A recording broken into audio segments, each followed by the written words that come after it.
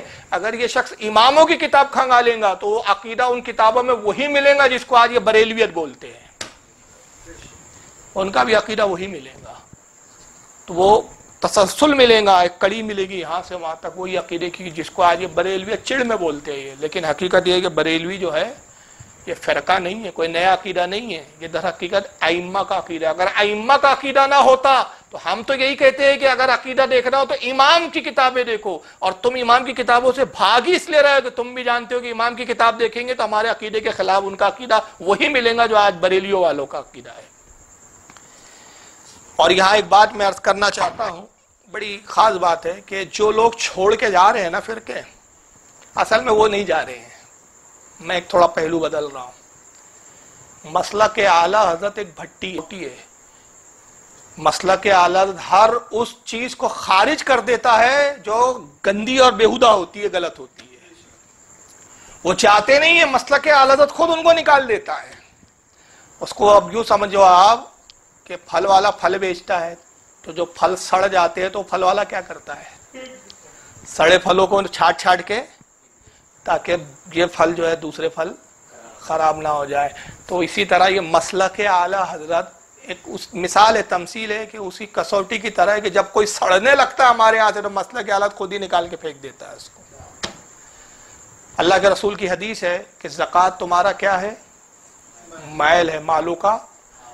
تو آپ کے پاس 100 روپے آئے، 100 روپے پہ زکوٰۃ فرض نہیں ہوتی، لیکن میں مثال دے رہا ہوں سمجھانے کے لیے. پرسنٹ کے حساب سے زکوٰۃ نکالنی پڑتی ہے نا، 2.5%. تو آپ کے پاس جتنا بھی مال تھا، ابھی 100 روپے تھے مان لیجئے، تو آپ کتنے روپے زکوٰۃ نکال رہے ہیں؟ تو جو 2.5 روپے ہے وہ کیوں نکال رہے ہیں؟ وہ کیا ہے؟ وہ آپ کے مال کا میل ہے. ہر سال نکالتے ہیں نا، تو ہر سال یہ جو چھوڑ کے جاتے ہیں نا، یہ ہماری جماعت کا میل ہے.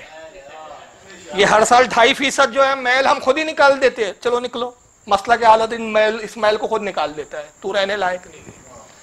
وہی خالص مال رہنے لائق ہو جاتا ہے جو اچھا مال ہو.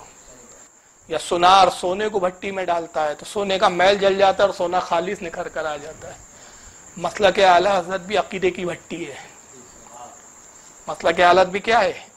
اسلام اور عقیدے کی حقانیت کی بھٹی ہے. اب اس میں جو جاتا ہے صحیح عقیدہ ہو تو سونے کی طرح نکھر آتا ہے، اور اگر ذرا سے بھی باطل پن ہو تو نتیجہ یہ ہوتا ہے کہ خود ہی میل الگ ہو جاتا ہے، سونا کھرا الگ ہو جاتا ہے. اب ایک تیسرا اعتراض اسی پر اختتام ہے، یہ آخری اعتراض ہے. بھائی جب تم اتنے سچے ہو، تم اہل سنت ہو، تم ہی جنتی ہو، تو پھر تم میں بھی تو اختلاف ہے آپس میں. تمہارے ملا لوگ بھی تو آپس میں لڑتے رہتے ہیں. جب تم جنتی ہو تو پھر تم میں تو اختلاف نہیں ہونا چاہیے. بھائی تمہارا دیوبندیوں سے اختلاف ہے، تم ان کو جنتی نہیں مانتے، ٹھیک ہے. تمہارا شیعوں سے اختلاف ہے، ٹھیک ہے بھائی. تمہارا جو ہے قادیانیوں سے اختلاف ہے، ٹھیک ہے بھائی. تمہارا اور فرقوں سے اختلاف ہے، لیکن تمہارا تو آپس میں بھی اختلاف ہے. تو پہلے سمجھ لیجئے یہی تو ہمارے کھڑے ہونے کی دلیل ہے. دودھ میں چھوٹی سی ایک کیڑا آ کے گر گیا تو آپ کو دکھیں گا نا وہ، کیا آپ اس کو نظر انداز کریں گے؟ تو باطل فرقہ وہ ہوتا ہے جو نظر انداز کرے یا دودھ پی لے، اور ہم نظر انداز نہیں کرتے. ہم کہتے ہیں نہیں، یہ اتنا تو چھوٹا سا کیڑا بھی جو آ گیا نا یہ بھی نہیں چلے گا، اس کو بھی نکالو. تو ہماری حقانیت کی دلیل یہ ہے کہ اگر حق میں نقطہ برابر بھی باطل آ جائے تو وہ نظر آنے لگتا ہے. نقطہ برابر بھی آ جائے. یہ تو ایک الزامی جواب تھا. اب تحقیقی جواب سن لیجئے. یہ جو ہمارے علماء میں اختلاف ہوتے ہیں آپس میں کچھ چیزوں کو لے کر، یہ فروعی مسائل میں عقائد کو لے کر اختلاف نہیں ہے. 2 چیزوں پہ ہمارے علماء میں اختلاف نہیں ہوتا. اور جب 2 چیزوں میں سے اگر خدا نہ خواستہ کوئی مولوی اختلاف کرے تو ہم خود ہی، میں نے کہا نا، مسلک اعلیٰ حضرت اس کو نکال پھینکتا ہے. پھر وہ ہمارا مسلک کا، ہمارے جماعت کا، اہل سنت کا رہتا ہی نہیں ہے. تو اختلاف اگر ہوتا بھی ہے ہمارے علماء کے درمیان، وہ مسائل کو لے کر ہوتا ہے، نئی نئی تحقیقات کی بنیاد پر ہوتا ہے، کچھ نئی باتوں کو لے کر ہوتا ہے.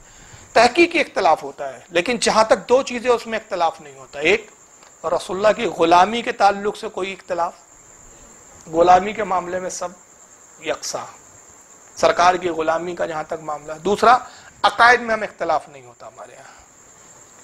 اور جب یہ 2 چیزیں نہیں ہوتی تو یہ ہو سکتا ہے کہ 2 عالم اہل سنت میں اختلاف کر رہے تو ایک حق پر ہے اور ایک اس مسئلے میں باطل پر ہے، لیکن دونوں کا دعویٰ غلام ہونے کا ہے، مصطفیٰ کی عظمت کو لے کر کمپرمائز دونوں میں سے کوئی کرنے کے لیے تیار نہیں ہے۔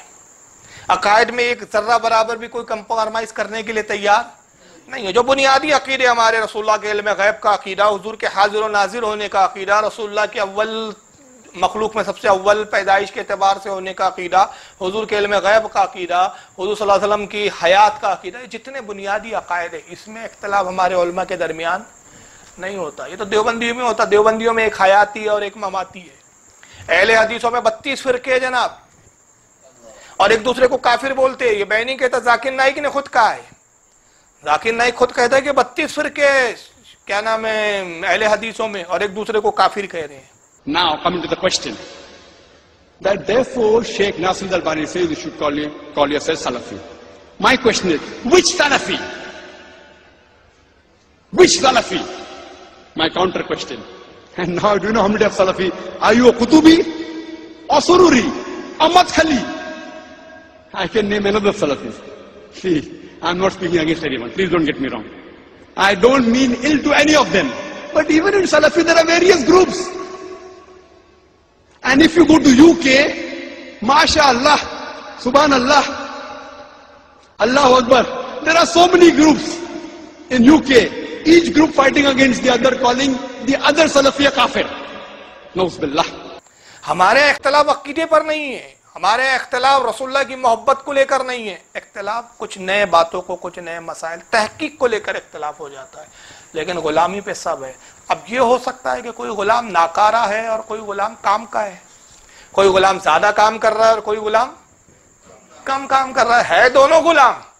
تو لہٰذا اب ہم کہیں گے کہ آپ کو ضرورت نہیں ہے جناب کہ غلام پر انگلی اٹھائیے، یہ آقا پہ چھوڑ دو کہ کون غلام جو ہے کام والا ہے اور کون غلام ناکارہ ہے، یہ آقا پہ چھوڑ دیجئے، آپ زحمت مت اٹھائیے۔ تو کس کو کیا دیں گے یہ شہد دوسرا پر چھوڑ دے، کس کو کیا دیں گے یہ شہد دوسرا پر چھوڑ دے، تو غلام ہے ان کا، سب کچھ ان کی عطا پر چھوڑ دے، اپنی بخشش کی فکر کرنے والا تو کون؟ مصطفیٰ کا کام ہے، مصطفیٰ پر چھوڑ دے۔ تو غلامی پہ ہمارے اختلاف نہیں ہے۔ تو یہ چند اعتراضات کی میں نے جو ہے جوابات دے دیے، انشاءاللہ آئندہ کی مجلسوں میں اور بھی اعتراضات کے جواب دیے جائیں گے تاکہ حق لوگوں پہ واضح ہو جائے اور وہ سمجھے اور جانے کہ روئے زمین پر باخدا اس وقت کوئی جماعت حقانیت والی، حق والی، جنتی جماعت ہے تو وہ اہل سنت و جماعت ہے۔ اسی کو آج جو پہچان اور نام کے اعتبار سے جو نامزد کیا جاتا ہے، جانا اور پہچانا جاتا ہے، وہ مسلک کے اعلیٰ حضرت کے ماننے والوں کی جماعت ہے۔ اللہ تعالیٰ اس جماعت پر ہمیں قائم و دائم رکھے اور اسی جماعت پر خاتمہ بالخیر عطا فرمائے۔ وما علینا الا البلاغ المبین۔ تو سب چیز عشق والیوں میں بیٹھ جا، منافقوں کو چھوڑ دے، منافقوں کو چھوڑ دے، تو عاشقوں میں بیٹھ جا، وہابیوں کو چھوڑ دے، تو سنیوں میں بیٹھ جا، اویسیوں میں بیٹھ جا، بلال